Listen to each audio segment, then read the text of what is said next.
Hey guys, welcome to MagicGatheringStrat. I'm Peyton. I'm here with our weekly top 10 list. This week it's the top 10 underplayed modern decks. All of these decks are pretty good, but they have fallen out of favor even though modern has a giant card pool. Generally the tiers are pretty well known. It's a bit narrow at times. Decks like Pod, Malira Pod, Kiki Pod, Splinter Twin, all that stuff, those are generally what you play if you want to have a very high win percentage. These are the underdogs that are fun and can still pull off wins. Good stuff. Standard preface. It's not a perfect list. I definitely want to hear your suggestions, your comments. I want to know what your favorite rogue builds are. This is all about the rogue builds, the underdogs that are fun and powerful. So, totally want to hear about that. Any things where you maybe 4-0 to PRE or an FNM or something with some completely janky deck, all that stuff, totally great. Also, there is no honorable mentions list here. We're just going to launch straight into the decks. And I said a minute ago, but also how fun a deck is to play is a little bit of an influence on its position in the list. And with that, we'll move on to number 10, which is Grixis Control. Grixis Control is a little more widely known than probably most of these other builds here, but it's packing so much more than the American Control decks, in my opinion. We've got things like Cruel Ultimatum is probably the biggest reason to play Grixis Control. If you're losing and you resolve an Ultimatum, you're back in the game. If you're winning and you resolve an Ultimatum, they're probably going to lose the game, depending on the board situation, hand situation, all that good stuff. You also have access to creatures like Vampire Nighthawk, which is definitely a good addition with the color black. I like it because it blocks Celestial Colonnades all day, no problem. This deck, at least in my opinion and experience, has a much better control mirror than the American control decks do, just because we have access to this black stuff, Nighthawks, Ultimatums, main board, earlier on. It's also easier for this deck to cast Shadow of Doubt, which is really powerful in such a fetch land heavy environment. So Grixis Control, super good. The sideboards at least tend to be a little more diverse than the American decks. We can play things like Rakdos Charm and Mystical Teachings to help basically have an instant win condition against Twin if they combo off. Things like that. We can play Damnation. The white decks have Path to Exile, which is spotty at best against this deck, so has a great control mirror, but it is a little more widely known, which is why it's only in the number 10 spot. For number 9, we've got a deck that is probably 60% jank on the jankometer. Defenders. That's right, you can win with Event Sentinel. You just need a bunch of dudes. Basically, Defenders relies on creatures like Wall of Denial, which are a pain in the ass to deal with, and they just win by having one or two Ventinals on board and just sniping your opponent for all kinds of damage every turn. You can play it in a lot of possible different color combinations. As long as there's red in there for Vent Sentinel, you're good to go. I've seen 5-color decks, 3-color decks, even just red-green Vent Sentinel type decks. They're everywhere. They're not everywhere, excuse me, but they're really great against some of the less interactive decks that are just kind of dirtling, playing creatures, and trying to attack for the win. It's especially fun in a casual environment when you can just pull off quick wins with Ventinal. Good times with this deck. So number 8 here is Primalcrux Green. I am not about to call this Mono Green Devotion. This deck came into existence way before Nykthos was printed. It revolves around creatures like Primalcrux and Colony Hydra that have a lot of green mana in their mana cost that are absolutely back-breaking when they start attacking you. Flipping a Primalcrux, playing a Primalcrux at many stages is just game, especially when you have things like Leatherback Baloth is one, Strangleroot Geist, Cloud Thresher, anything like this.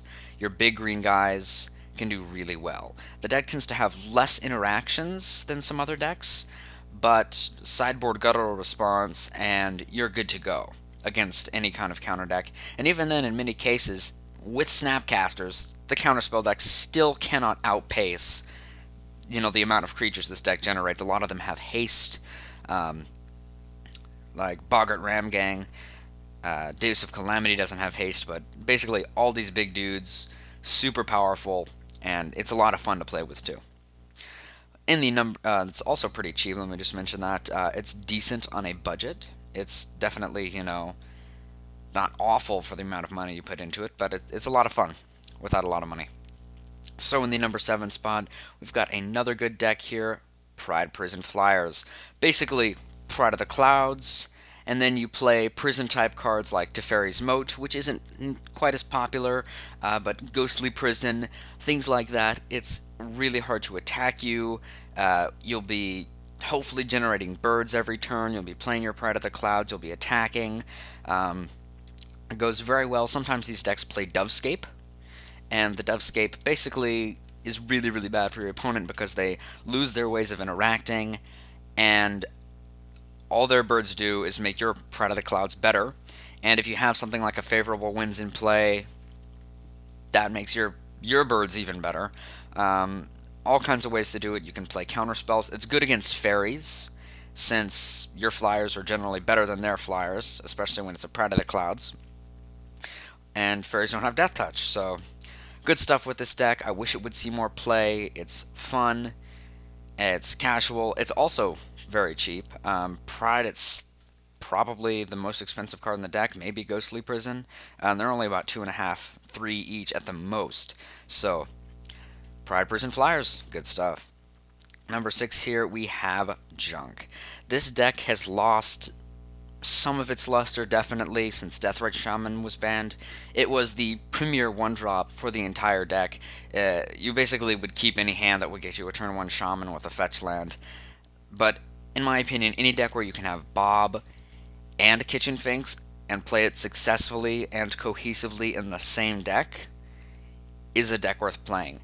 And even without Deathrite Shaman, that opens up... It opens up, basically, 4 spaces in normal lists to put in. You can put in more discard, you can put in all kinds of stuff, maybe a Vraska, Walkers, the new Ajani, anything like that. Junk, good stuff. Good stuff's Junk builds, still good stuff. It's still a fun deck. Number 5 is possibly the jankiest build on this list, probably at about a 90% jank reading on the jankometer. This is the Pingers deck. Definitely weird. Galectrode weird. And it basically, you want to ping your opponent to death by playing cards like Twiddle with Galectrode, and you can wipe their board with Basilisk Color. You can take out all of their creatures. Is it Staticaster if they have 4 Wild Knockottles in play? Kills 4 Wild Knockottles if it's equipped with a Basilisk Color. All kinds of things you can do with the deck. You can play it like a counterburn deck that uses things like Electrode. You can run Delvers in it. You can run Kiln Fiends. Also a lot of ways to build around it, but it's still a super fun deck. And yeah, basically, if anyone furrows a PRE or a daily with this, I will be your best friend forever, because it is so janky. I saw some guy a little while ago, he was playing a Pingers list, and it was basically really pimped out. It was the Galectrode Basilisk Color thing, but he was playing Cryptics, and Electrolyzes, and Snapcasters, and all the fancy stuff, the Scalding Tarns, just to make it a better deck. But it's still fun, and it's still crazy, so go Izzet. For the number 4 spot, we have BloodCrank. This deck is very well situated right now.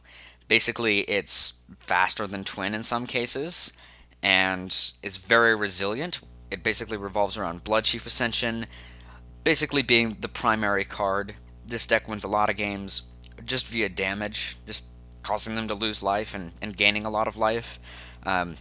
Multiple Bloodchief Ascensions are good at that, and you can also go the combo route with a Mind Crank. Having both of these in play, you can mill out their library, make them lose an infinite amount of life, and you can gain an infinite amount of life.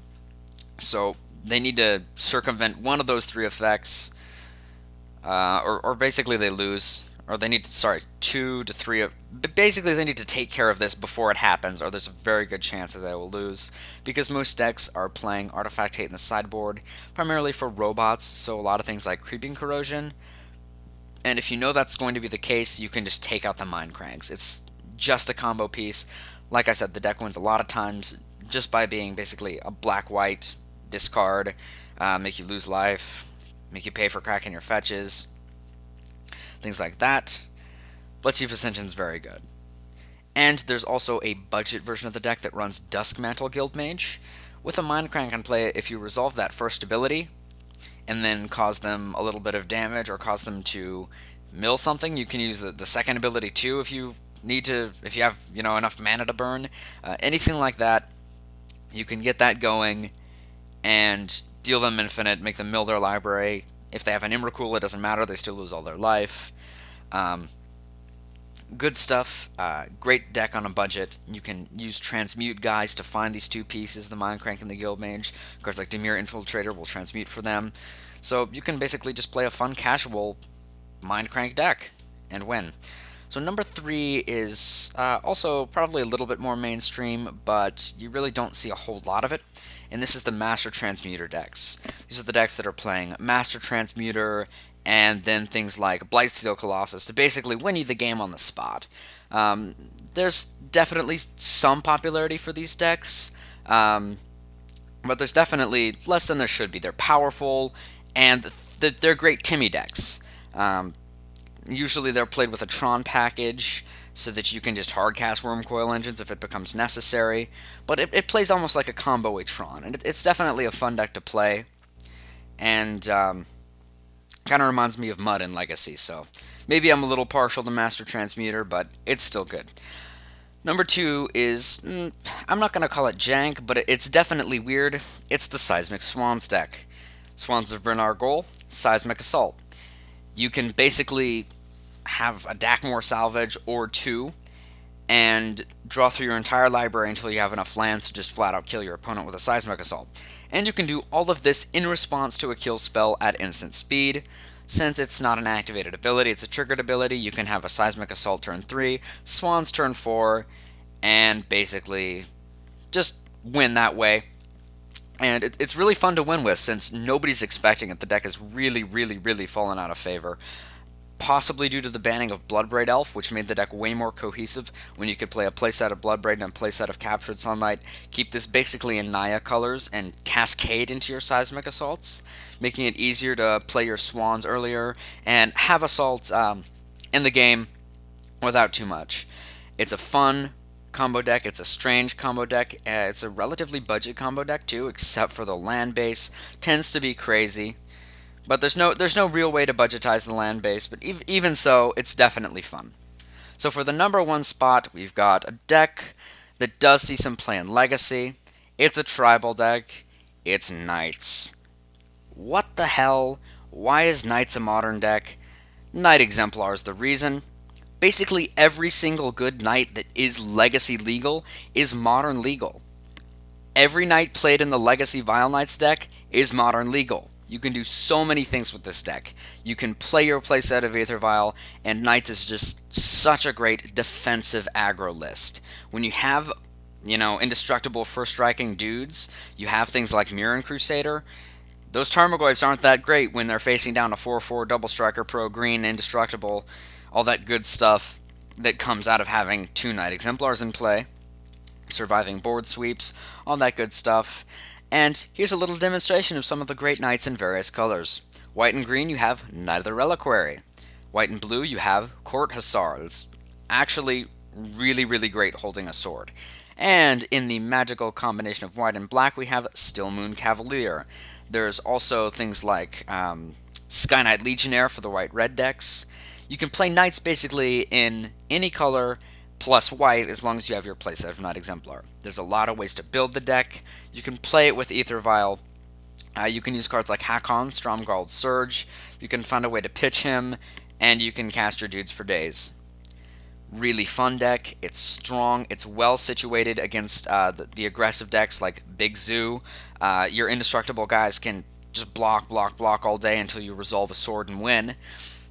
Really powerful, a lot of fun, maybe not that budget since a lot of the times you'll be running Knight of the Reliquary and still Moon Cavalier. But hey, if you go blue-white, Court Hussar is pretty cheap, right?